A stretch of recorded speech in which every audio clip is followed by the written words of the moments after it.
Welcome. If you want to personalize notification settings in your Vodafone Smart Platinum 7, at first you have to go for the settings.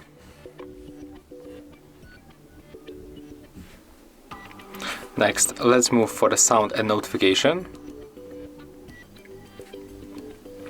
And when we are here, we can change notifications for every app that we have on our smartphone. So let's enter right here.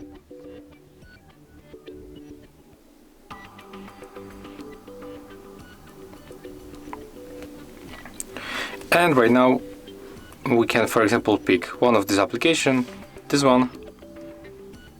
And to block or just unblock notifications, you have to simply choose one of this switcher.